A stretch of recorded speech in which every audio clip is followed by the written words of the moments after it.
నమస్తే, welcome to big talk. నేను రవి.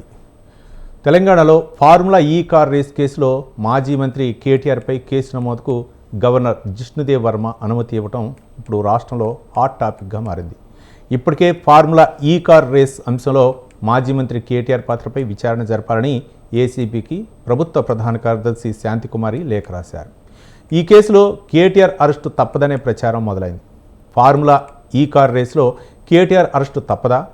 మంత్రి పొంగిలేటి చెప్పిన పొలిటికల్ బాంబ్ ఇదేనా? ఫోన్ ట్యాపింగ్ తర్వాత ఈ కార్ రేస్ ఇలా ఒకదాని ఒకటి వెనుక కేటీఆర్ మేడకు చుట్టుకోవటం వెనుక మంత్రి పొంగిలేటి ప్రమేయం ఉందా? పొలిటికల్ బాంబులను కాంగ్రెస్ ప్రభుత్వం ప్లాన్ చేసి మరీ ఒక్కొక్కటిగా వదులుతోందా? ఇదే అంశం గురించి ఇవాళ బిగ్ టాక్లో చర్చిద్దాం.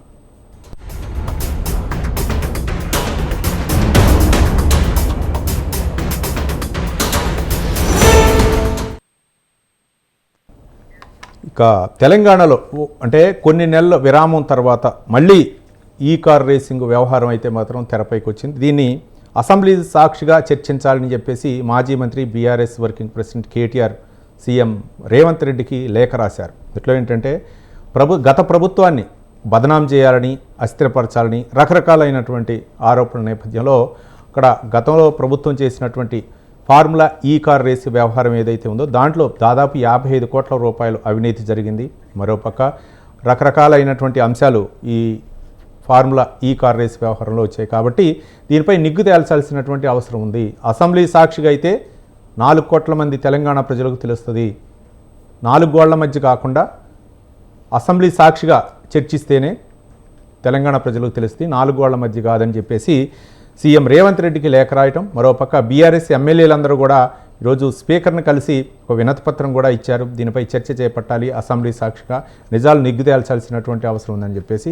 మరోపక్క గతంలో కేటీఆర్ వ్యాఖ్యానించినటువంటి అంశాలను కూడా కాంగ్రెస్ ప్రభుత్వంలోని మంత్రులు అయితే మాత్రం సీరియస్గా తీసుకున్నారు. ఈ వ్యాఖ్యలపై అయితే మాత్రం ముఖ్యంగా రాష్ట్ర మంత్రి పొంగిలేటి శ్రీనివాసరెడ్డి అయితే మాత్రం కొన్ని ఘాటైనటువంటి వ్యాఖ్యలు కూడా చేశారు. గతంలో సీఎల్ పర్యటన నేపథ్యంలో ఆయన త్వరలో బాంబులు పేలపోతున్నాయి అని అంటే ఆ మంత్రి వ్యాఖ్యలకు ఇప్పుడు ఇదేనా కౌంటర్ అనే విధంగా అందరూ కూడా ఎదురు చూస్తున్నటువంటి అంశం. ఏ విధంగా ఫార్ములా ఈ కార్ రేస్ వ్యవహారం ఏ విధంగా ఉండబోతుంది? ముందు కేసీఆర్ అలాగే తన తనయుడు కేటీఆర్ కూడా అరెస్టు తప్పదా అనే అంశాలు తెరపైకి వస్తున్నటువంటి తరుణంలో ఇదే అంశాలపై చర్చా కార్యక్రమంలో పాల్గొంటున్నారు రెహమాన్ గారు, రాజకీయ విశ్లేషకులు. ఇక వివిధ పార్టీల నుంచి కూడా మనకు చర్చా కార్యక్రమంలో జాయిన్ అవుతున్నారు. అలాగే సాదిక్ గారు, హైకోర్టు అడ్వకేటు, మనకు లైవ్లో జాయిన్ అయ్యారు. అందరికీ చర్చా కార్యక్రమంలోకి స్వాగతం అండి. రెహమాన్ గారు, సాదిక్ గారు, హైకోర్టు అడ్వకేటు. సాదిక్ గారు, హైకోర్టు అడ్వకేటు, నమస్తే. నమస్తే. ఏంటి ఫార్ములా ఈ కార్ రేస్ వ్యవహారాన్ని ఏ విధంగా చూడవచ్చు? అసెంబ్లీ సాక్షిగా చర్చ చేపట్టాలి అని చెప్పేసి బీఆర్ఎస్ వర్కింగ్ ప్రెసిడెంట్ మాజీ మంత్రి కేటీఆర్ ఈ ఫార్ములా రేస్ వ్యవహారానికి కర్త క్రియ అన్నీ తానే అని చెప్తున్నటువంటి కేటీఆరే బాహాటంగా చెప్తున్నారు. ఏ విధంగా చూడొచ్చు? అంటే ఒకటండి, ఆయనే కొన్ని విషయాలను చెప్పాలనుకుంటున్నాడేమో, లేకపోతే శాసనసభలో దాన్ని పెట్టి శాసనసభ సాక్షిగా తాను కొన్ని విషయాలను చెప్పాలని అనుకుంటున్నాడు. దానికి అభ్యంతరం ఏమి ఉండకపోవచ్చు ప్రభుత్వానికి కూడా. కాకపోతే ఏంటంటే ప్రజల యొక్క పైసల్ని దుర్వినియోగం చేసే అంశాన్ని మనం ఇక్కడ చూడాలి. The money is not belongs to either KTR or KCR or Revanth Reddy. ఈ డబ్బులన్నీ కూడా ప్రజలవి. ప్రజాస్వామ్యంలో ప్రజల డబ్బులని మనము హమారా పైసా హమారా హిస్సా అని ఒక పెద్ద నినాదంతో మనము సమాచార హక్కు చట్టాన్ని అందుకోసం జవాబుదారీగా ఉండే అటువంటి ప్రయత్నంలో ఖచ్చితంగా వాళ్ళు శాసనసభ సాక్షిలో సమాధానం చెప్పినా పర్వాలేదు. కానీ ముఖ్యమైన విషయం ఏంటంటే ఈ పైసలు డబ్బులు ఎవరి అనుకుంటారు వీళ్ళు? What they are thinking actually. వాళ్ళు ఏమంటారంటే కేసీఆర్ ఇచ్చిండు, కేటీఆర్ ఇచ్చిండు, రేవంత్ రెడ్డి ఇచ్చిండు, మోడీ ఇచ్చిండు. నో, ఇవి ఎవరు ఇవ్వలేదు. మన డబ్బులని వాళ్ళు ధర్మకర్తలుగా ఉండి లేదా అక్కడ వాళ్ళను మనము ఎన్నుకోవడం ద్వారా అంతే తప్ప వాళ్ళు జేబులోకి వెళ్ళి ఇస్తున్నారా అండి? కాబట్టి వాళ్ళు జవాబుదారితనంగా ఉండాలి. అయితే ప్రతి పైసకు లెక్క చెప్పగలగాలి, ప్రతి పైసకు లెక్కలు అడగగలగాలి ప్రజలు. ఆ లెక్కల్ని అడగడంలో ఏదైనా ఒక ప్రభుత్వం, గత ప్రభుత్వం కానివ్వండి, ఈ ప్రభుత్వం, రేపు మళ్ళీ గత ప్రభుత్వం అవును. అయినప్పుడు ఖచ్చితంగా ఇప్పుడు చంద్రబాబు నాయుడు ఉన్నప్పుడు జగన్ ప్రశ్నించారు, జగన్ ఉన్నప్పుడు చంద్రబాబు నాయుడు అవును. ప్రశ్నించారు. అంటే ఇప్పుడు ఏంటి, జవాబుదారీతనం లేకుండా కనుక ఒక అధికారం ఉన్నప్పుడు విచ్చలవిడిగా ఖర్చు చేస్తే దాని పరిణామాలు ఖచ్చితంగా ఉంటాయి. ఈ పాలన అనేది మీ సొంతం కాదు, పాలనని ఒళ్ళు దగ్గర పెట్టుకొని పరిపాలించాలి. పాలనని ప్రజాస్వామ్యయుతంగా మనం ఇష్టం వచ్చినట్టు ప్రవర్తించడానికి వీల్లేదు. ప్రతి పైసకు మనము జవాబుదారైతము. నువ్వు దిగిపోయినా, నువ్వు సీట్లో కూర్చున్నా, దిగిపోయినా, నువ్వు చచ్చేంత వరకు, till your death, you will be held responsible. కాబట్టి కేసులను కొనసాగించడంలో, కేసులను వేయడంలో మనం తప్పు పట్టవలసిన అవసరం లేదు. కానీ ప్రతిదానికి వ్యక్తిగత కక్షలు గాని, రాజకీయ కక్షలు, వ్యక్తిగత కక్షలు, రకరకాలుగా అయినటువంటి అంశాలతో అవి చేయకుండా ప్రజల విషయంలో ప్రజలకు సంబంధించి దుర్వినియోగం జరిగితే ఖచ్చితంగా జవాబుదారీతనాన్ని పెంచడానికి అవసరం ఉందంటారు. అవసరం. ఇకపోతే రెండో విషయము, బ్రాండ్ ఇమేజ్ పెంచడానికి మేము ఈ పని చేస్తున్నామని చెప్పారు. ఇంకొక చాలా ముఖ్యమైన విషయం అండి, ఒకటి ఏంటంటే, వీళ్ళు ఏదైతే డబ్బులు ఖర్చు చేస్తారో వీళ్ళు ఏం చేస్తున్నారంటే తమ అధికారాన్ని దుర్వినియోగం చేయడం. అంటే ఒక ఎక్స్టెంట్ వరకే వీళ్ళు అప్పులు తీసుకొచ్చి చేయగలుగుతారు. ఆ ఎక్స్టెంట్ కి మించి అప్పులు చేయడం అనేది చాలా చాలా దురదృష్టకరమైన విషయం. ఈ విషయంలో మనం కేంద్ర ప్రభుత్వాన్ని అందరం కూడా అడుగుతున్నాయి ఏంటంటే, రాష్ట్ర ప్రభుత్వాలన్నీ, ఈ యొక్క మన తెలంగాణ రాష్ట్ర ప్రభుత్వమే కాదు, మిగతా రాష్ట్ర ప్రభుత్వాలన్నీ కూడా ఈ ఉచిత హామీలు, తమ అధికారాన్ని నిలబెట్టుకోవడం కొరకు ఇచ్చే హామీల జాబితా పెరిగి వాళ్ళు ఏమవుతుందంటే రుణగ్రస్తులు అవుతారు. దానికి సంబంధించి కేంద్ర ప్రభుత్వం ఒక చట్టం తీసుకురావాల్సిన అవసరం ఉంది. అది కేంద్ర ప్రభుత్వం తనకు తాను నిర్వచించుకుంటూ, కేంద్ర ప్రభుత్వాన్ని కూడా దాంట్లో పెట్టుకుంటూ, ఏ డబ్బులనైతే మనం ఖర్చు చేస్తున్నామో వాటికి జవాబుదారీతనంగా ఉండాలి. వాటిని సరిగా, ఇప్పుడు controller and auditor general CAG report చూస్తేనండి కన్నీళ్ళు ఆగవు. ఈ 10 సంవత్సరాల చరిత్రలో మనకు తెలంగాణ ఏర్పడిన తర్వాత కాగ్ రిపోర్ట్, ప్రతి విషయంలో కాగ్ రిపోర్ట్ ఇస్తుందండి. ఎందుకంటే ఆ రోజు మన వాళ్ళు చాలా రాజ్యాంగాన్ని చేసినప్పుడు కంట్రోలర్ అండ్ ఆడిటర్ జనరల్ అని కాగ్ రిపోర్ట్ ఉంటుంది. వాళ్ళు ఆడిట్ అనేది ఉంటుంది కాబట్టి అవన్నీ ఆడిట్ చేసినప్పుడు ఒక్కొక్క ఆడిట్ రూపాయన చూస్తేనండి కన్నీలాగవు. కానీ అదే ప్రభుత్వం, అదే పంతాను కనుక కాంగ్రెస్ కనుక మళ్ళీ కొనసాగిస్తే, నాకు ఒకటి అనిపించిందండి, రేపు తెలంగాణ తల్లిని పెట్టడంలో తప్పేం లేదు. వాటి నథింగ్ ఇస్ సాదిక్ గారు. ఇంకా మిగిలినటువంటి, అంటే ఈ మధ్య కాలంలో ఆర్బీఐ ఇచ్చినటువంటి నివేదిక ప్రకారం అయితే మాత్రం గతంలో తెలంగాణ జీడిపి వృద్ధి రేట్ అవ్వచ్చు, అవన్నీ కూడా పెరిగాయి. దీనికే ఉదాహరణ అని చెప్పేసి బీఆర్ఎస్ నేతలు గతంలో చెప్పారు. మొన్నటి వరకు కూడా అసెంబ్లీ సమావేశాల్లో కూడా చెప్పారు. వీటిపై మనం చర్చిద్దాం. ఇక బత్సు శ్రీనివాస్ గారు, బీఆర్ఎస్ సీనియర్ నాయకులు. శ్రీనివాస్ గారు నమస్కారం. నమస్తే అండి. ఏంటి కేటీఆర్ సీఎం రేవంత్ రెడ్డికి లేఖ రాయటాన్ని ఏ విధంగా చూడొచ్చు? మరోపక్క అసెంబ్లీ సాక్షిగా ఈ కార్ రేస్ వ్యవహారం అయితే మాత్రం దానిపై చర్చ చేపట్టాలని అంటాం.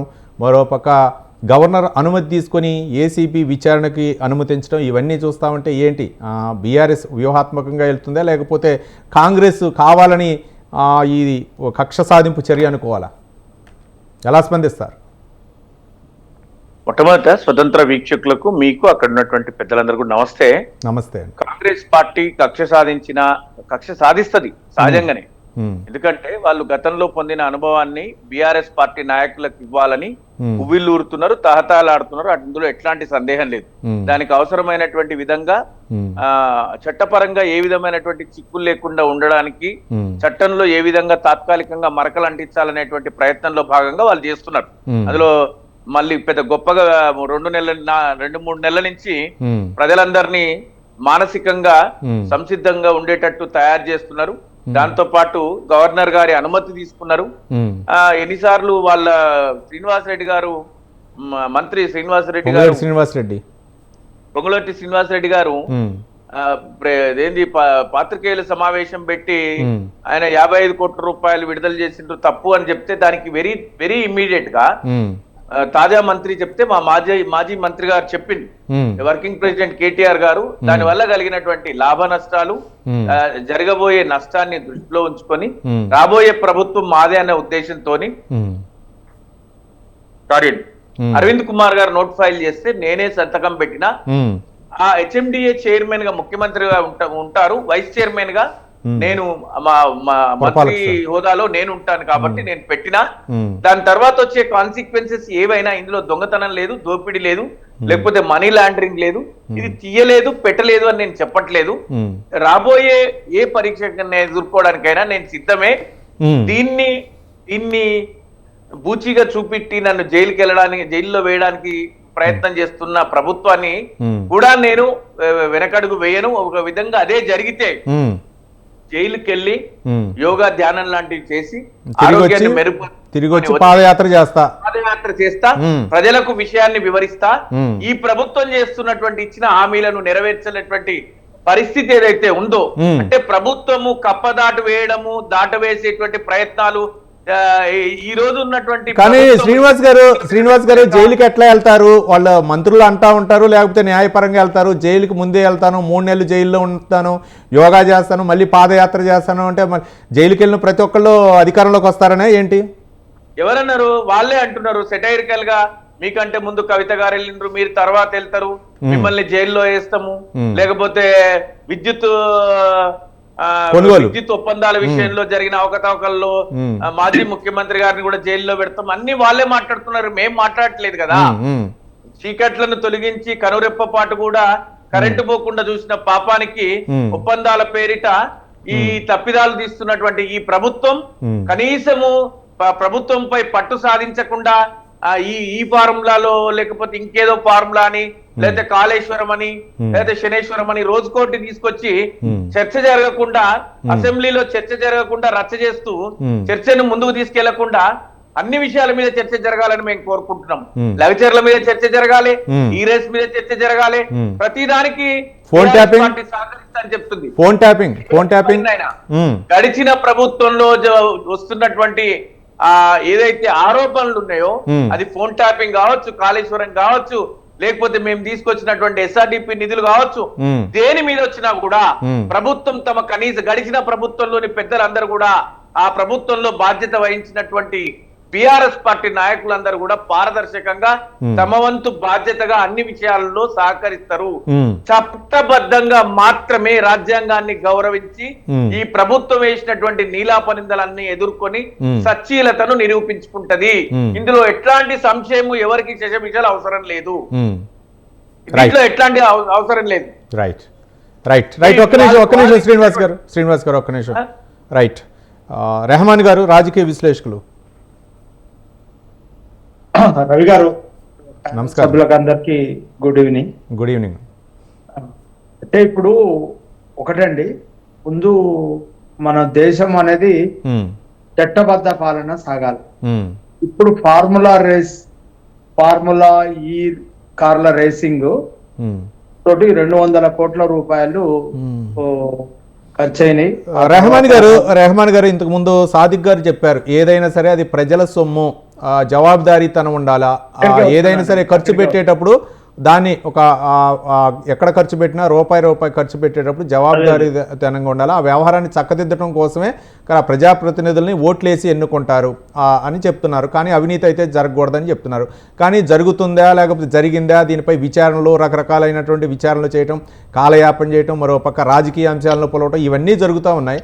కానీ ఏంటి అసలు నిగ్గు తేల్చాలంటే ఏంటి? ఒక పక్క రూపాయి ఖర్చు బయటికి రావాలంటే ఏదైనా సరే దానికి రకరకాలైనటువంటి నిబంధనలు, ఆ నిబంధనలు పాటిస్తున్నారా? ఓ పక్క అన్నీ తామే ఫార్ములా ఈ కార్ రేసింగ్ వ్యవహారానికి అయితే మాత్రం 55 కోట్ల రూపాయలు ఏకంగా, అంటే అప్పటి మంత్రి ఇప్పుడు బీఆర్ఎస్ వర్కింగ్ ప్రెసిడెంట్ కేటీఆరే బాహాటంగా చెప్పారు, అన్ని కర్త క్రియా కర్మ నేనే. దాంట్లో అక్కడ ఐఏఎస్ అధికారి ఎవరైతే అరవింద్ కుమార్ ఉన్నారో ఆయనకి సంబంధం లేదు, నేను చెప్తేనే ఆయన నిధులు విడుదల చేశారనే విధంగా సంతకం కూడా నాదే అని చెప్పారు. ఇప్పుడు ఒకటండి, మనం ఈ దేశాన్ని భారత రాజ్యాంగం ప్రియాంబుల్లో ప్రకటించుకున్నాం. సర్వసత్తాక సామ్యవాద ప్రజాస్వామ్య లౌకిక గణతంత్ర రాజ్యాంగం ప్రకటించుకున్నాం. రిపబ్లికన్ కంట్రీ అండి, ఇది గణతంత్ర రాజ్యం. గణతంత్ర రాజ్యం అంటే ప్రజల అభిష్టం మేరకు పాలన సాగాలి, ప్రజల్ని పాలనలో భాగస్వామ్యం చేయాలి. ఇక్కడ రాజులు ప్రభువులు ఉండరండి. మా ఇష్టం, చట్టాలతో సంబంధం లేదు, ఇష్టం వచ్చినట్టుగా పాలన చేస్తాం. 5 ఏళ్లు మాకు అధికారం ఇచ్చిండ్రు, మళ్ళీ మీరు 5 ఏళ్ల తర్వాత మాట్లాడండి అనేటువంటి పరిస్థితులను ప్రభుత్వాలు ఏవి కల్పించినా అది పద్ధతి కాదు. ఐపాస్ విధానం పేరుతోటి పబ్లిక్ హియరింగ్ లేకుండా కాలుష్య పరిశ్రమలు వస్తే దిలావర్పూర్ లో ఏం జరిగిందో చూసినాం. గ్రామ పంచాయతీలను పాలనలో భాగస్వామ్యం చేయండి అని మహాత్మా గాంధీ గారు చెప్పినారు. గ్రామాల ఇతివృత్తంగా గ్రామాల బేస్ గా పాలన ఉండాలన్నారు. ఈ రోజున గ్రామ పంచాయతీలతో సంబంధం లేకుండా, పబ్లిక్ హియరింగ్ లేకుండా, ప్రజల భాగస్వామ్యం లేకుండా పాలన సాగుతుందని చెప్తున్నారు.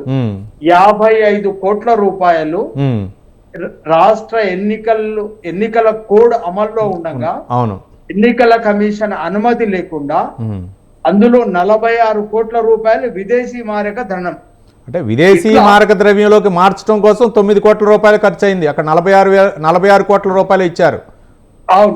అదే విదేశీ కరెన్సీలో వాళ్ళకి ఆ సంస్థ ఏదైతే ఈ కార్ రేసింగ్ నిర్వహిస్తుందో ఆ సంస్థకి బదిలీ చేశారు.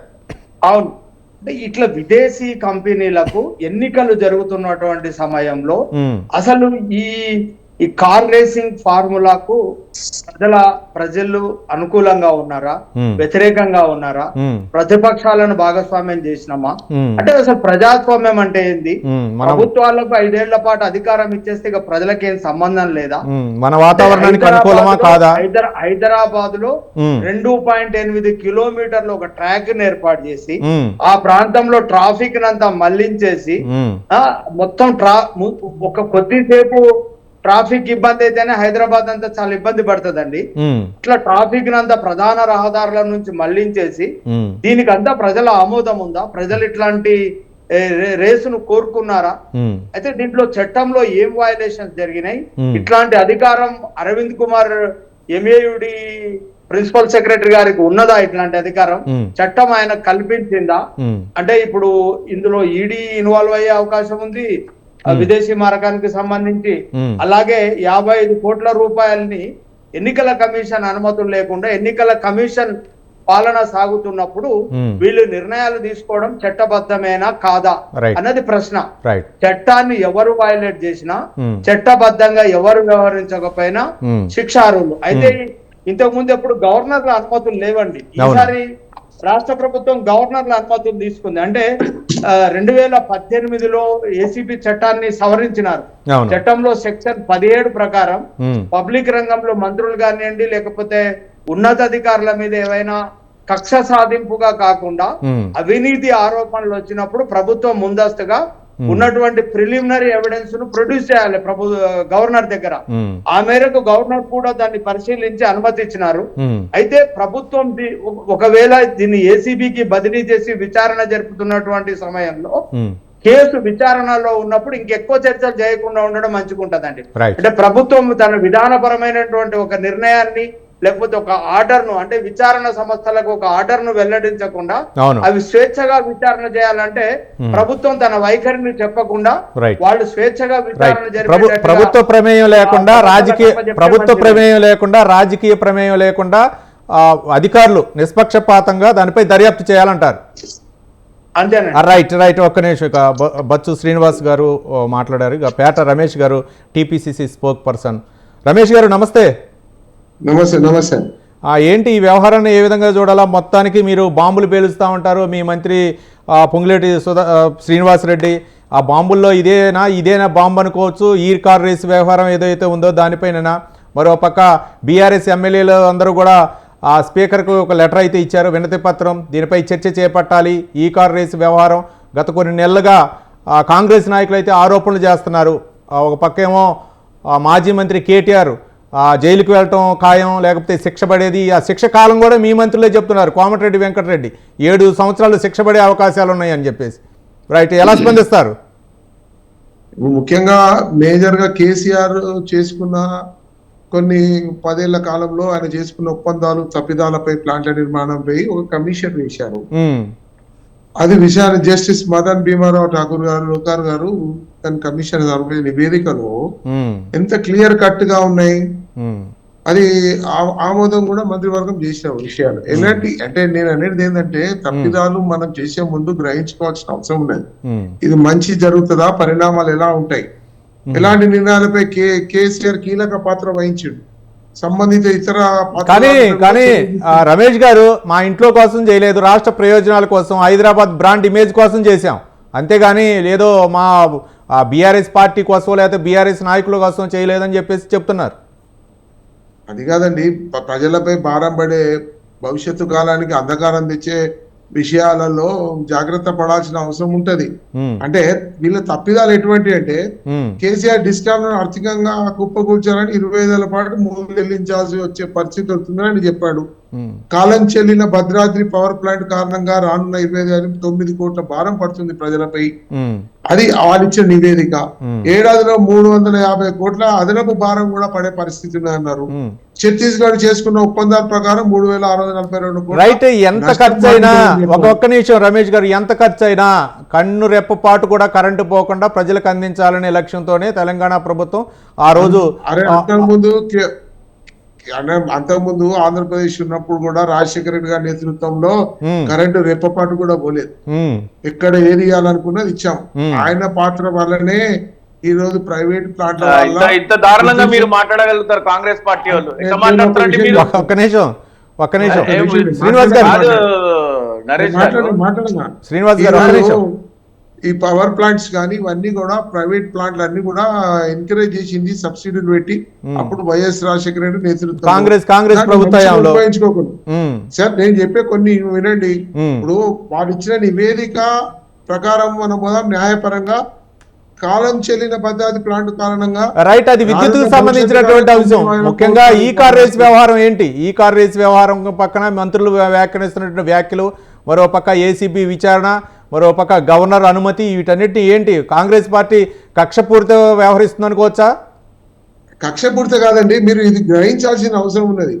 ఏడాదికి 300 అదనపు భారాలు పడుతున్నాయి. ఛత్తీస్గఢ్ చేసుకున్న ఒప్పందాల వల్ల 3000 ఒట్టి డబ్బా అండి 3642 కోట్ల నష్టం వాటింది. ఏంటంటే అది ఎంత ఇస్తేందండి? ఏది ఆ నివేదిక చెప్తుంది కదా, యూనిట్ కు 4 రూపాయలు 5 రూపాయలు దొరికేది 7 రూపాయలు పెట్టి కొనుగోలు చేసి వస్తుంది 200 కోట్ల. కానీ ఒక రమేష్ గారు ఒక ఆరోపణ ఏంటంటే, ఇది ఏంటంటే మేము ప్రశ్నిస్తున్నాం, 6 గ్యారెంటీలు ఏవైతే ఉన్నాయో అవి ఇవ్వకపోగా ప్రజలకి నమ్మించి మోసం చేసి ఓట్లు వేసుకున్నారు, వాటిని మేము ప్రశ్నిస్తున్నాం కాబట్టి ఇవన్నీ బయటకు తీస్తున్నారని చెప్పేసి బీఆర్ఎస్ ఆరోపణ. అది పూర్తి వాస్తవాలకు విరుద్ధం అండి. 6 గ్యారెంటీలు అమలు చేసేట్లో సంపూర్ణంగా ప్రభుత్వము పూర్తి స్థాయిలో పోరాడుతా ఉన్నది. డబ్బు ఆర్థికంగా పూర్తి స్థాయిలో ఇబ్బంది పెట్టారు కనుక ఇబ్బంది ఇంతకు ముందు 10 ఏళ్ల కాలంలో ఇటువంటి పనులు చేసి కాలం చెల్లిన పనులండి కొన్ని తప్పిదాల వల్ల ఈ రోజు ఆ భారం ఇప్పుడు కాంగ్రెస్ ప్రభుత్వం పడింది. ఎంత ఆర్థిక భారం పడిందంటే ఎక్కడ కూడా పేమెంట్లు చేయలేదు. వర్క్స్ చేయించుకొని పేమెంట్లు చేయలేదు, రోడ్లు నిర్మించుకొని పేమెంట్లు చేయలేదు, గ్రామ సర్పంచ్లు చేసిన పనులకు పేమెంట్ లేదు, ఎక్కడ చూసినా రైట్. పెన్షన్. రమేష్ గారు ముఖ్యంగా మన సబ్జెక్ట్ ఏంటంటే ఈ ఫార్ములా ఈ కార్ రేస్ వ్యవహారం ఏదైతే ఉందో, ముఖ్యమంత్రికి కేటీఆర్ లేఖ రాయటం, అలాగే స్పీకర్ కూడా బీఆర్ఎస్ ఎమ్మెల్యేలందరూ కూడా ఒక వినతి పత్రం ఇచ్చారు, దీనిపై చర్చ చేపట్టాలని చెప్పేసి. చర్చ చేపట్టే అవకాశాలు ఉన్నాయా కాంగ్రెస్ ప్రభుత్వం? 100% దేనికైనా చర్చించాల్సిన అవసరం సందర్భం వచ్చినప్పుడు అసెంబ్లీ ఎందుకుందండి? ప్రజానాయకులు ఎన్నుకోబడిన నిజాయితీ పరులుగా ప్రజల సంక్షేమం కోసం పోరాడాల్సిన పరిస్థితులు అన్ని కూడా అక్కడ చేస్తున్నారా లేదా అనేది నిర్ధారణ చేయాల్సింది అసెంబ్లీ కదా. దాన్ని దృష్టిలో పెట్టుకొని మాట్లాడాలి. కానీ ఇప్పుడు ఎవరో వ్యక్తిగతంగా కేసీఆర్ అంటే ఆకాశం మీకే ఊడిపడ్డా, కేటీఆర్ ఏమో గాడిలో ఊడిపడ్డా, ఎవరేమైనా బాధ్యత ప్రజలు ఎన్నుకోబడినారు, ప్రజాస్వామ్యబద్ధంగా ఎన్నుకోబడినారు, ప్రజలు వెళ్తారు అంటే ప్రజల వ్యతిరేకంగానో ప్రజల డబ్బులు కానీ ఖజానా కాజేయడం, కానీ కాంగ్రెస్ ప్రజల ప్రభుత్వం దోపిడీలో చాలా వ్యూహాత్మకంగా ముందుకెళ్తుంది. కేసు ఉచ్చు బిగిచ్చే విధంగా కేటీఆర్ అరెస్ట్ చేయాలి, రకరకాలైనటువంటి వ్యూహాత్మకంగా ఏంటండి? ఉమ్, అరే ఉన్న పరిస్థితుల మీదనే మాట్లాడుతున్నారు తప్ప వ్యూహాత్మకంగా ఏమున్నది? ఉమ్. ప్రతిసారి గవర్నర్ విషయం అనుమతి ఏసీబీకి ఇవ్వటం, ఏసీబీకి అడ్డగోలుగా అడ్డమైన దారులు దొక్కితే ఎలాంటి పరిస్థితులు వస్తాయి అనేది దాన్ని విచారించకుండా మేమే ఉంటాం ప్రభుత్వంలో, ఇక మాకు డోకా లేదు, మేమే గెలుస్తామనే ఆ నియంత్రిత ధోరణి వల్లనే కదా ఇవన్నీ రైట్ చేసింది. రైట్ రైట్ ఒక్క నిమిషం సాదిక్ గారు, ఒక్క నిమిషం రమేష్ గారు ఒక్క నిమిషం, శ్రీనివాస్ గారు, బచ్చు శ్రీనివాస్ గారు మీట్లో ఉన్నారండి. అచ్చా చెప్పండి సార్ నరేష్ గారు.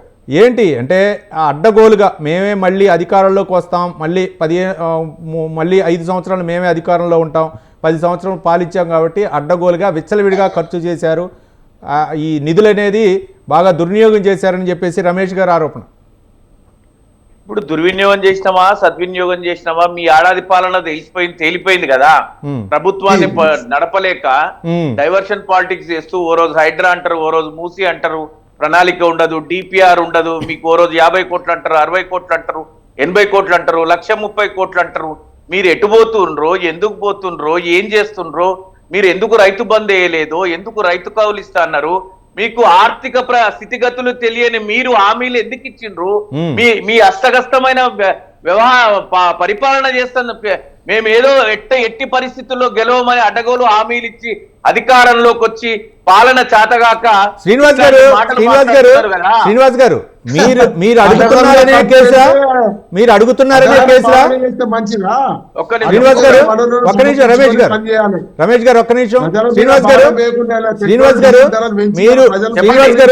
మీరు ప్రశ్నిస్తున్నారు, రమేష్ గారు ఒక్క నిమిషం, మీరు ప్రశ్నిస్తున్నారు బీఆర్ఎస్ ప్రజల్లోకి వెళుతుంది కాబట్టి ఏ విధంగా కట్టడి చేయాలనేనా ఈ 6 వాగ్దానాలు ఏవైతే ఉన్నాయో వాటిని మీరు ప్రశ్నిస్తున్నారేనా? మీపై కేసులు? సార్ మాపై కేసులు 1 కక్ష సాధింపు, 2 డైవర్షన్ పాలిటిక్స్, 3 శాతగాని ప్రభుత్వం, 4 నియంత్రణ లేని ప్రభుత్వం, 5 ఇప్పటికీ పట్టు సాధించలేని ప్రభుత్వం, 6 ఇప్పటికీ వాళ్ళకి ఇంటెలిజెన్స్ రిపోర్ట్ సరిగ్గా ఉండదు, వాళ్ళు తీసుకునే వాళ్ళ సమన్వయ లోపం.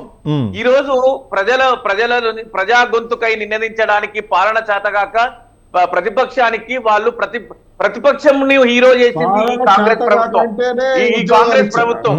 ఈ రోజు వాళ్ళు మాట్లాడుతున్నారు, కాంగ్రెస్ పార్టీ నుంచి వచ్చినటువంటి రమేష్ గారు మాట్లాడుతున్నారు, రాజశేఖర రెడ్డి గారి ప్రభుత్వంలోనంట 24 గంటలు కరెంట్ వచ్చిందంట, జనరేటర్లు ఎక్కడ పోయినాయి, కన్వర్టర్లు ఎక్కడ పోయినాయి, జనరేటర్లు, కన్వర్టర్లు, ఇన్వర్టర్లు.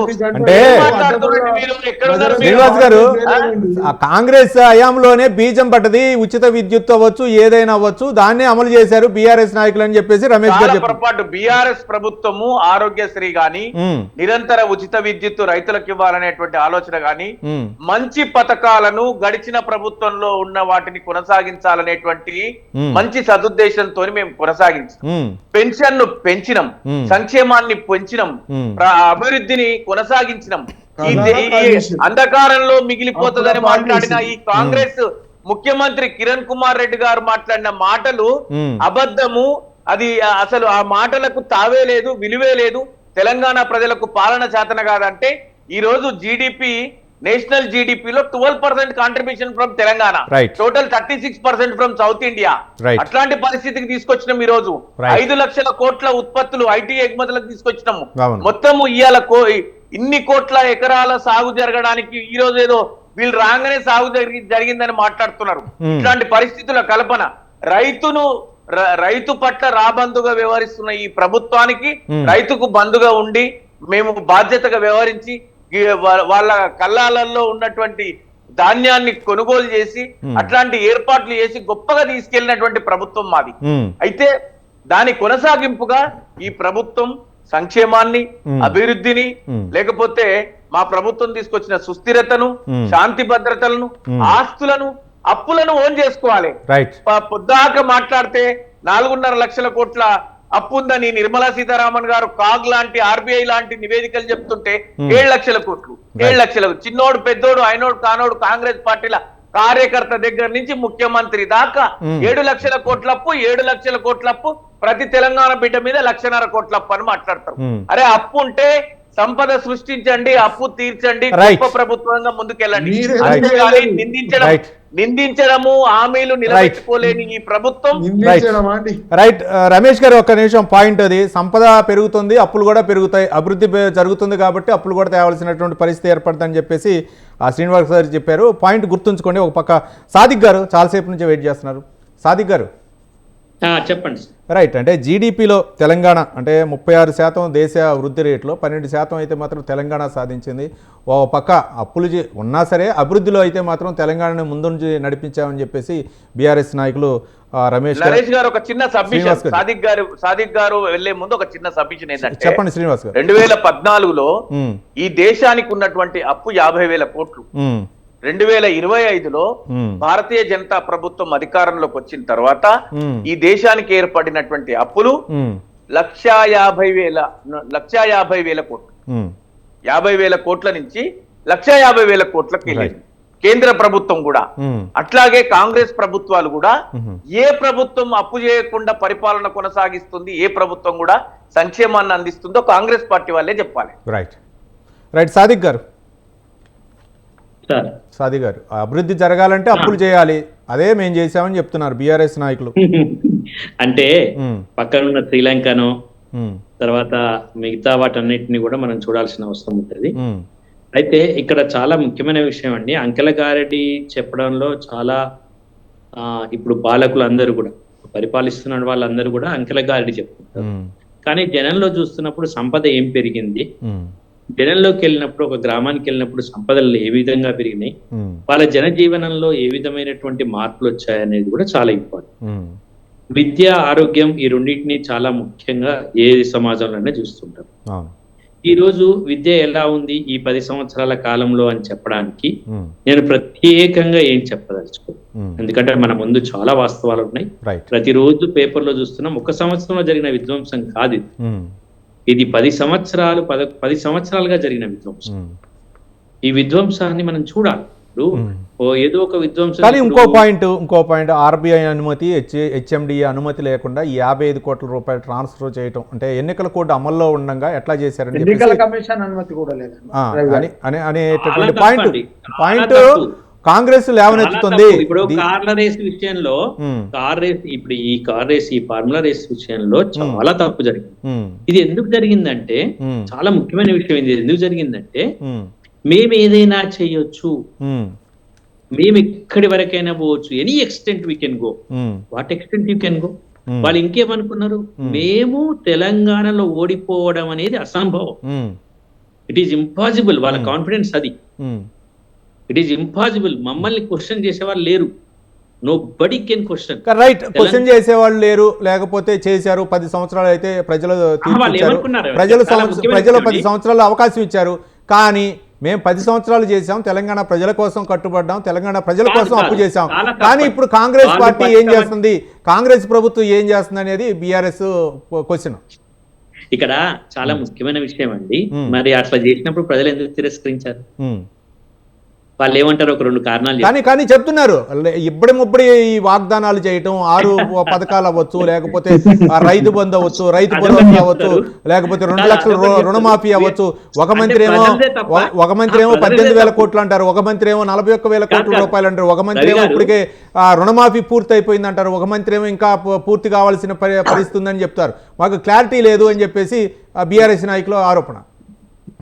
కాదండి, ప్రజలదే తప్ప, ప్రజలే తప్పులో పడ్డారా? ప్రజలు తప్పు కాదు, ప్రజలు ఇచ్చారు అవకాశం. కానీ చెప్పేది కాదు, మీరు స్పష్టంగా అడగండి. బీఆర్ఎస్ వాళ్ళు ఇదే చెప్తారు, ప్రజలదే తప్పు అంట.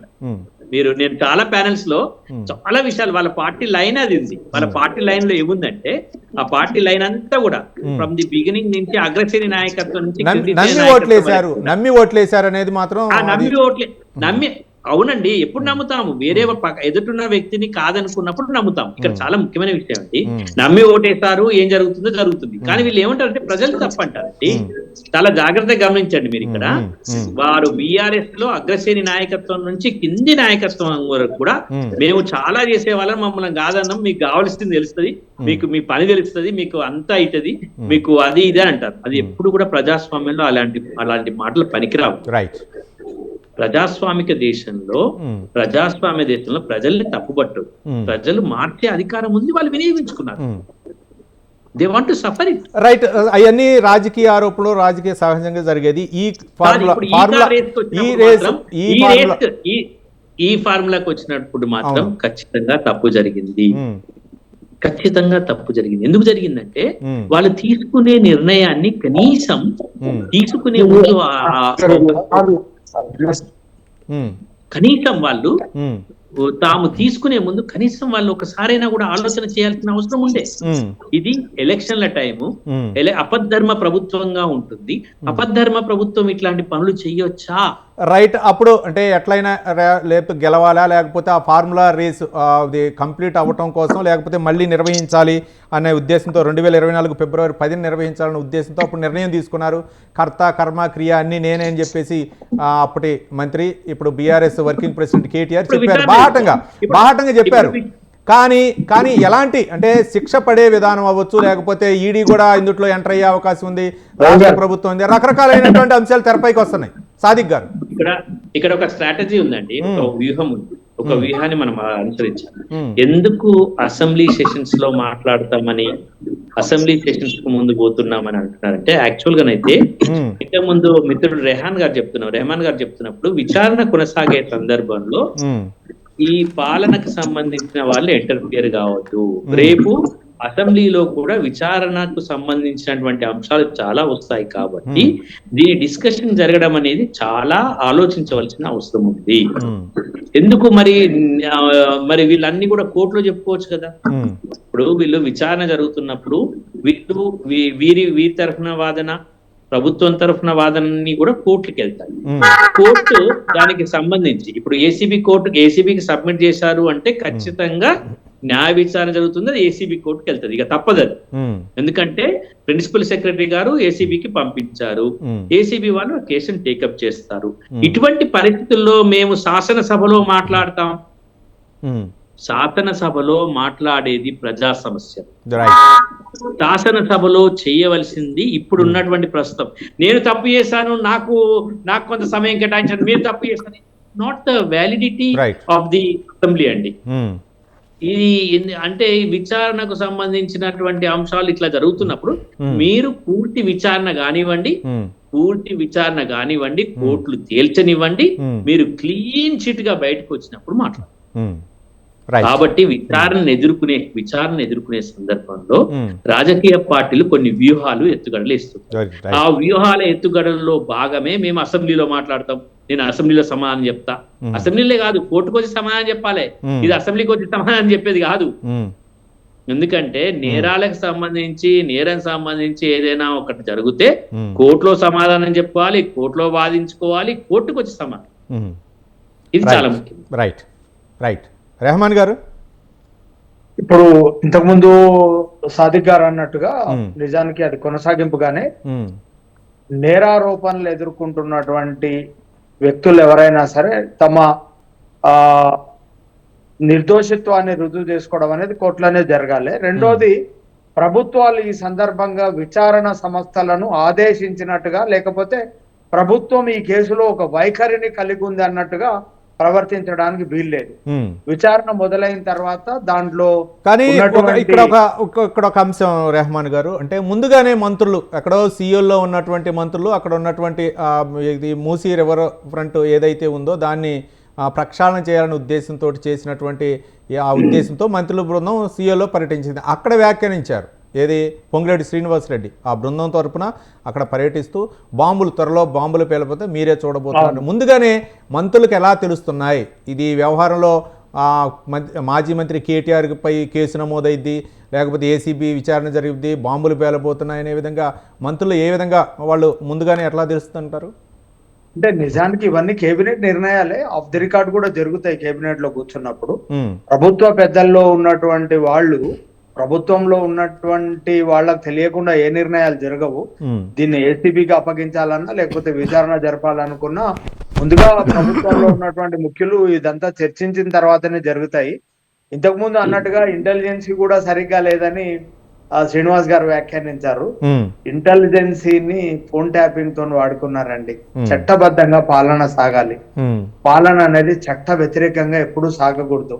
ఇక్కడ జరిగిన ల్యాబ్స్ ఏంటంటే, ప్రభుత్వ పాలన ఎప్పుడైతే ఎన్నికల కమిషన్ పరిధిలోకి వెళ్ళిపోయి ఒక ఆపద్ధర్మ ప్రభుత్వము నిధులకు సంబంధించినటువంటి విషయాన్ని, ఏదైనా ప్రకృతి వైపరీత్యాలు సంభవించినప్పుడు, వరదలు లేకపోతే భూకంపం ఇట్లాంటిది ఏదైనా జరిగినప్పుడు, విపత్కర పరిస్థితుల్లో చర్యలప్పుడు మాత్రమే ప్రభుత్వము కాస్త ముందుకెళ్ళడానికి అవసరం ఉంటుంది.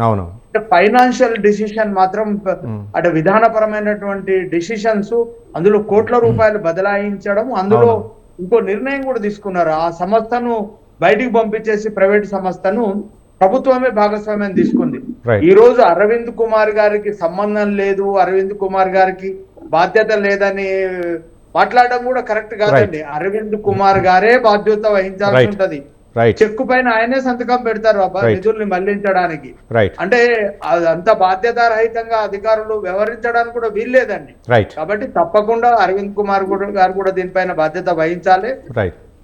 ఇవి ప్రజల సొమ్ము అండి. ప్రజలకు సంబంధించినటువంటి ప్రభుత్వ ఖజానాను కాపాడడం కోసం వాళ్ళని అక్కడ కూర్చోబెట్టారు. కోటాను కోట్ల రూపాయలు నిబంధనలకు వ్యతిరేకంగా చట్టాన్ని అతిక్రమించి, ఇక్కడ జరిగేదంతా ఒకటేనండి, ఈ పనంతా చట్టానికి లోబడి జరిగిందా, చట్ట వ్యతిరేకంగా జరిగిందా, చట్టాన్ని అతిక్రమించారు, అంత మాత్రమే కోర్టు చూసేదండి. చట్టానికి లోబడి ఇక్కడ జరిగి ఉండింటే ఏ ఇష్యూ లేదండి. నిబంధనలను అతిక్రమించి జరిగి ఉంటే డెఫినెట్ గా కోర్టులు కానీ మిగతా వాళ్ళు కానీ చర్యలు తీసుకోవడానికి అవకాశం. రైట్ శ్రీనివాస్ గారు ఏంటి అంటే, ఎన్నికలు కూడా అమల్లో ఉండగా ఏదైనా విపత్కర పరిస్థితుల్లో వరదలు కానీ లేదా ప్రకృతి విపత్తులు సంభవించినప్పుడు కొన్ని నిర్ణయాలు తీసుకోవచ్చు. అక్కడ అధికారులు కూడా విశేష అధికారాలు ఉంటాయి. అలాంటి పరిస్థితుల్లో క్యాబినెట్ ఆమోదం లేకుండా ఒక మంత్రిగా, ఆపద్ధర్మ మంత్రిగా ఉన్నటువంటి సమయంలో 55 కోట్ల రూపాయలు ఇతర విదేశీ సంస్థలకు పంపడం ఎంతవరకు కరెక్టు? ఇది ఈ కోణం మీదే మొత్తానికి కేసు దీని చుట్టూ తిరుగుతుంది. ఎలా స్పందిస్తారు? డెఫినెట్ గా విచారణను బిఆర్ఎస్ పార్టీ అధినాయకులు కేటీఆర్ గారు విచారణను ఎదుర్కొంటారు, విచారణకు సహకరిస్తారు. ఎందుకంటే ఆయన అభియోగం మోపినప్పుడు, ఆ ఆరోపణలు చేసినప్పుడు, పొంగులేటి శ్రీనివాసరెడ్డి గారు ఆరోపణలు చేసినప్పుడు, అవును ఇప్పుడు రెహమాన్ గారు మాట్లాడుతున్నారు కదా, అరవింద్ కుమార్ గారిని మేము పక్కకు తప్పించేసి మేమే చేసినాం అంటుంటే అట్లేం లేదు. అరవింద్ కుమార్ గారు ఆ రోజు సంప్రదించిండ్రు. ఈ విధంగా మన లైసెన్స్, మన ఈ కార్ రేసింగ్ చేజారిపోయే పరిస్థితులు వచ్చినాయి. శ్రీనివాస్ గారు, నాయకులు కానీ అప్పుడు ఉన్నటువంటి మంత్రులు కానీ ఆపద్ధర్మ మంత్రులుగా ఉంటారు, ఆపద్ధర్మ ముఖ్యమంత్రిగా ఉంటారు. కానీ అధికారులు మాత్రం అధికారులు అయితే మాత్రం వాళ్ళకి అధికారం ఉంటది, వాళ్ళ అధికారులు అయితే మాత్రం ఉంటారు కదా. నేను మీతో పూర్తిగా ఏకీభవిస్తున్నా. ఎందుకంటే అంత మూర్ఖంగా ఆపద్ధర్మ ప్రభుత్వాన్ని ప్రభుత్వంగా చిత్రీకరించేటువంటి ప్రయత్నం చేయాలని నేను అనుకోవట్లేదు. ఆ రోజు ఆయన మాట్లాడింది ఏంటంటే, ఖచ్చితంగా రాబోయే ప్రభుత్వం మాదే, 100% సాదిక్ గారు అన్నట్టు మా ఆత్మవిశ్వాసమా మా అతి విశ్వాసమా ఎదుటి వాళ్లకు అహంకారంగా కనిపిస్తుంది. మాకున్నటువంటి, అంటే మేము అందించిన పాలన, మేము అందించిన కాన్ఫిడెంట్, మా కాన్ఫిడెంట్, దాన్ని ఓవర్ కాన్ఫిడెన్స్ గా చూస్తున్నారు మిత్రులు. మళ్ళీ దాన్ని మా అహంకారంగా చూస్తున్నారు. సరే, అది ఏం చూసినా సరే, మా కేటీఆర్ గారు కూడా అనేది ఏంటంటే, విశ్వాసాన్ని అయితే కోల్పోయే ప్రసక్తే లేదు. ఆ రోజు మళ్ళీ ప్రభుత్వం మాదే వస్తది అనేటువంటి నోటికి ముమ్మాటికి, వాళ్ళ మాటల్లో అతి విశ్వాసం, మా మాటల్లో ఆత్మవిశ్వాసం, ఖచ్చితంగా ప్రభుత్వం వస్తదనేటువంటి ఉద్దేశంతో స్పాన్సర్ చేజారిపోతున్నారు. కాబట్టి ఆ స్పాన్సర్ భరించాల్సిన అమౌంట్ మేమే భరించి తిరిగి ఆ సొమ్మును ఖజానాకి చేర్చడానికి మనం అధికారంలోకి రాగానే స్పాన్సర్ ను వెతకడం అనేది. రవి గారు, ఒక చిన్న విషయం అండి. ఇప్పుడు అంటే పూర్తి కాలం ప్రభుత్వం అధికారంలో ఉందా లేకపోతే ఆపద్ధర్మ ప్రభుత్వం ఉందా అన్నప్పుడు 2 విషయాలు ఉంటాయండి. నెక్స్ట్ బిఆర్ఎస్ గవర్నమెంట్ వచ్చినా కూడా ఆపద్ధర్మ ప్రభుత్వానికి కొన్ని నియమ నిబంధనలు ఉన్నాయండి. చట్టానికి ఉన్నాయి, నియమ నిబంధనలు ఉన్నాయి, కానీ ఆ ప్రభుత్వమే వస్తే ఈ కేసులు ఈ వ్యవహారం తెరపైకి రాదు. నెక్స్ట్ అధికారంలోకి వచ్చినా కూడా చట్టాలను అతిక్రమించి పనిచేయడానికి వీల్లేదే. అవి సార్ ఇప్పుడు రెహమాన్ గారు మీరు పత్రిక నడిపిస్తున్నారు, మీకు అన్ని విషయాలు తెలుసు, మాకు అన్ని విషయాలు తెలుసు. మీరు నిన్నటిదాకా మీరు ఏం మాట్లాడిండ్రు, ఈ రోజు ఏం మాట్లాడుతున్నారో మాకు తెలుసు. ఇంకా అట్లా కాదు కానీ మా గవర్నమెంట్ వస్తే ఇన్ని పంచాయతీలు ఇన్ని కథలు ఉండేదే కాదు కానీ సరే మా గవర్నమెంట్ రాలే, మేమేం వెనక్కి పోవట్లే, డబ్బులు మేము సంతకం పెట్టలేదని మా నాయకుడు ఏం అనట్లేదు. కాన్సిక్వెన్సెస్ లీగల్ గా టెక్నికల్ గా ఏమున్నా కూడా we are here, we are ready to face అని చెప్తున్నాము. ఇంకా దీనికంటే పెద్దగా అవును మేము ఆ డబ్బుకి బాధ్యత వహించట్లేదని చెప్పట్లేదు కదా. We are not going, we are not taking any back step, we are strictly confined that we are signed. మా నాయకుడు సంతకం చేసినా అని చెప్తున్నాడు. ఇంకా మళ్ళీ దాంట్లో ఏముంది, మనీ లాండరింగ్ జరిగింది, 55 కోట్లు దొంగిలించింది, ఇవన్నీ చిన్న చిన్న మాటలు. ఇది కరెక్ట్ కాదు. Is very confined. ఆయన ఈ కార్ రేసింగ్ మీద అసెంబ్లీలో చర్చ జరుపుతారా, అధికారుల చేత ఆరోపణలు చేయించి విచారణ చేపిస్తారా, జైలుకు పంపిస్తారా, జైల్లో పెడతారా, అది తప్పుగా చిత్రీకరిస్తారా, తప్పని రుజువు చేస్తారా, చేసిన కాంగ్రెస్ ప్రభుత్వాన్ని మేము ఎదుర్కోవడానికి సిద్ధంగా ఉన్నాం. రైట్ రైట్ సాదిక్ గారు, ఇక్కడ అహంకారం గాని లేకపోతే అతి విశ్వాసం కానీ సంయమనం ఉండాలండి. ఏ నాయకులకైనా కూడా సంయమనం, మీ ప్రభుత్వం రావచ్చు, వేరే ప్రభుత్వం రావచ్చు. 10 ఏళ్ల పాలనలో మనం సంయమనాన్ని నేర్చుకోకపోతే మన తెలంగాణ ప్రజలుగా, తెలంగాణ నాయకులుగా సంయమనం ఉండాలి. రావచ్చు, రాకపోవచ్చు, పదవులు ఉంటాయి, పదవులు ఉండకపోవచ్చు.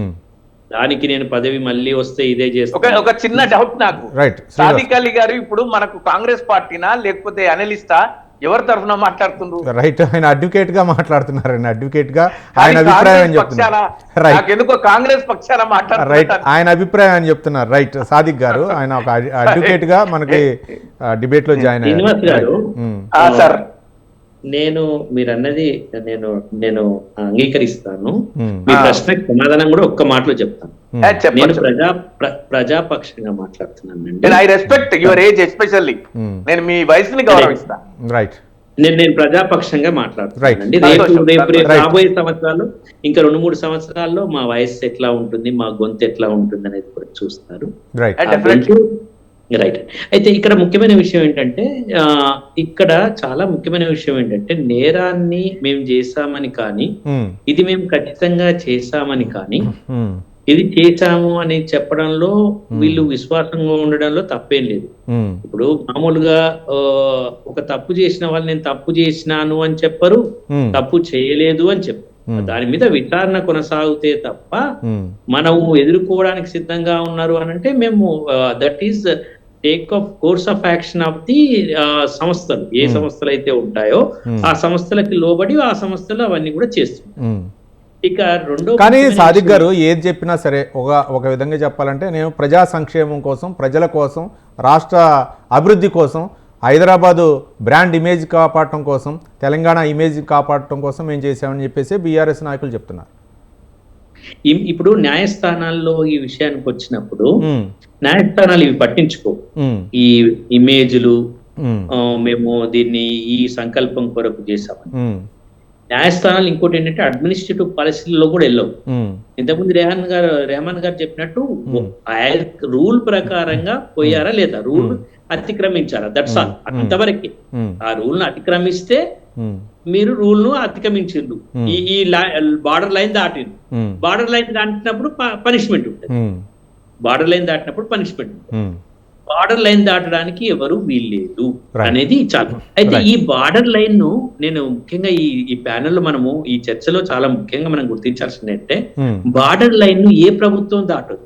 రైట్, ఇది చాలా ఇంపార్టెంట్ మనకి. ఈ ప్యానెల్ ఇప్పుడు ఈ డిస్కషన్ అంతా ఏంటంటే, రూల్ ఆఫ్ లా ని మనం ఏ పని చేసినా ఎంత మంత్రి అయినా, ఎంత ముఖ్యమంత్రి అయినా, ఎంత ప్రధానమంత్రి అయినా ఆ బార్డర్ లైన్ దాటడానికి ప్రయత్నం చేయొద్దు, రాజ్యాంగ ఉల్లంఘన జరగొద్దు. ఇగో ఇక్కడే ఉందండి అసలు సమస్య అంతా, ఇక్కడే ఉంది. అసలు సమస్య ఏముందంటే నేను ఏదైనా చేయొచ్చు. ఏదండి మీరు ఏది చేయడానికి వీల్లేదు. దానికి ఒక చట్టం ఉంది, న్యాయం ఉంది, ధర్మం ఉంది. మీరు ఏది చేయలేరు, చేయడానికి వీల్లేదు. ఇప్పుడు తెలంగాణ తెచ్చుకోవడం కూడా మనం ఏంటి ఆర్టికల్ 1 ప్రకారం తెచ్చుకున్నాం కదా. ఇప్పుడు తెలంగాణ కావాలని ఉద్యమం జరిగింది, ఆర్టికల్ 1 ప్రకారం వచ్చింది కదా. కాబట్టి బార్డర్ లైన్ లో మనం దాన్ని గుర్తించాలి. ఇప్పుడు ప్రభుత్వాలు ఇది గుర్తించకపోవడం వల్లనే ఈ గెలిచిన వాళ్ళు ఇది గుర్తించకపోవడం వల్ల జరుగుతుంది. రేపు ఇదే క్వశ్చన్ ఏం జరుగుతుంది తెలుసా, మూసీ విషయంలో కూడా అదే జరగవచ్చు. ఏదైతే కాళేశ్వరం విషయంలో జరిగిందో మూసీ విషయంలో కూడా అదే జరుగుతుంది. రవి గారు అవును చెప్పండి. రవి గారు ఒక విషయాన్ని మాత్రం అప్రిషియేట్ చేయాలి. చెప్పండి. ఇది మాకు తెలియకుండా జరిగింది, మాకు సంబంధం లేకుండా జరిగింది అని మాత్రం గత ప్రభుత్వ అధినేతలు మాట్లాడకపోవడాన్ని అప్రిషియేట్ చేయాలి. ఎందుకంటే ఇదంతా మా నోటీసులోనే జరిగింది, మేము చెప్తున్నారు, అదే వాళ్ళ ధైర్యం. ఇది అధికారుల తప్పిదము, అధికారులు తీసుకున్న నిర్ణయాన్ని తోసేయకుండా తీసుకోవడాన్ని మాత్రం అప్రిషియేట్ చేయాలి. దాన్ని మీద వేసుకున్నారు, అసలు అరవింద్ కుమార్ కే సంబంధం లేదు, మొత్తం నాదే బాధ్యత అని కేటీఆర్ అన్నారు. దీన్ని మాత్రం అప్రిషియేట్ చేయాలి. కానీ సంతకం పెట్టిన అరవింద్ కుమార్ ది కూడా ఎక్కువ బాధ్యత. ఎందుకంటే మనం గతంలో రాజశేఖర రెడ్డి గారి తప్పిదాలు ప్రభుత్వంలో జరిగినప్పుడు మనం చూసినాం. శ్రీలక్ష్మి లాంటి ఐఏఎస్ అధికారులు చాలా కాలం జైళ్లలో ఉండడం చూసినాం. నిజానికి బాధ్యత తీసుకోవాల్సింది బ్యూరోక్రాట్లేనండి. అంటే దేశంలో ఈ బ్యూరోక్రాట్ వ్యవస్థను ఏర్పాటు చేసిందే. అంటే బాధ్యత అంతా నాదే అని చెప్పేసి అప్పుడు మంత్రి బాధ్యత తీసుకున్నారు కాబట్టి వాళ్ళపై చర్యలు తీసుకుంటారో లేదో చూద్దాం. ఒక్క నిమిషం. శ్రీనివాస్ గారు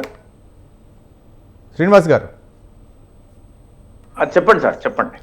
అంటే దాదాపు గంటన్నర పాటు ఈ విషయం మీదే బీఆర్ఎస్ వర్కింగ్ ప్రెసిడెంట్ కేటీఆర్ గతంలో ఫార్ములా ఈ కార్ రేస్ వ్యవహారంపైనే క్యాబినెట్లో చర్చించారు. అంటే ప్రభుత్వం కొంచెం ఈ కేసుపై అయితే మాత్రం సీరియస్ తీసుకుందనుకుంటారా? డెఫినెట్ గా. ఎందుకంటే వాళ్ళకు ఉన్న మేజర్ రిసోర్స్ అయితే నాకు అనిపిస్తుంది ఏమంటే, పర్సనల్ గా నేను ఫీల్ అయ్యేది ప్రభుత్వం ఏంటంటే, ఇంతసేపు మన డిస్కషన్ లో జరిగిన సారాంశం కూడా అదే. అంటే ఆపద్ధర్మ ప్రభుత్వము 55 కోట్ల రూపాయలను మంత్రిత్వ శాఖ ఆయన ఒప్పుకున్నారు. ఇంకా ప్రెస్ కాన్ఫరెన్స్ లో ఐఏఎస్ అధికారి మీదకి నెట్టివేయకుండా నేను నా కన్సర్న్లోనే జరిగింది అని ఒప్పుకొని చెప్పింది. కాబట్టి ఈ ప్రభుత్వానికి ఒక మంచి మిమ్మల్ని అప్రిషియేట్ చేస్తున్నారు బీఆర్ఎస్ నాయకుల్ని. అంటే ఆ అధికారి మీద తప్పిదం ఈ అధికారి మీద వేయకుండా గతంలో రాజశేఖర రెడ్డి జరిగినటువంటి అంశాలు కాకుండా నిజాయితీగా ఒప్పుకున్నారని మిమ్మల్ని అప్రిషియేట్ చేస్తున్నారు. నేను అదే అంటున్నా. కాంగ్రెస్ ప్రభుత్వానికి కూడా ఒక అవకాశం వచ్చింది. ఏమంటే ఖచ్చితంగా దీంట్లో బాధ్యుణ్ణి చేసి బాధితుని చేసి తప్పును ఆరోపణను నిజం చేసే విధంగా ముందుకెళ్లడానికి గవర్నర్ గారి అనుమతులు తీసుకొని కక్ష సాధింపు చర్యలో భాగంగా ఇది మంచి అవకాశం వచ్చింది వాళ్లకు అని నేనైతే భావిస్తున్నాను. కాంగ్రెస్ పార్టీకి ఒక మంచి అవకాశం వచ్చింది. చూద్దాం ఏసీబీకి ఇస్తుందా లేకపోతే ఈడీ ఎంటర్ అయితే చూద్దాం. థ్యాంక్ యూ శ్రీనివాస్ గారు, బీఆర్ఎస్ నాయకులు, అలాగే సాదిక్ గారు, హైకోర్టు అడ్వకేట్, అలాగే రెహమాన్ గారు, రాజకీయ విశ్లేషకులు స్పందించి చర్చా కార్యక్రమంలో పాల్గొన్నందుకు అందరికీ ధన్యవాదాలు. ఏది ఏమైనా కాంగ్రెస్ ప్రభుత్వం ఈ అంశంపై సీరియస్గా తీసుకుంటుందా? మరో పక్క ఏసీబీ విచారణలో ఎలాంటి అంశాలు బయటికి రానున్నాయి? మరి కేటీఆర్ అరెస్టు వ్యవహారం అయితే ఓ పక్క, మంత్రులు అయితే మాత్రం బాహాటంగా చెప్తున్నారు. అరెస్టు వ్యవహారం ఏ విధంగా ఉండబోతుంది తదితర అంశాల గురించి త్వరలో రానున్న రోజుల్లో చూద్దాం. ఇది ఇవాళ బిగ్ టాక్లోనే అంశం. రేపటి బిగ్ టాక్లో మళ్ళీ కలుసుకుందాం. చూస్తూనే ఉండండి స్వతంత్ర.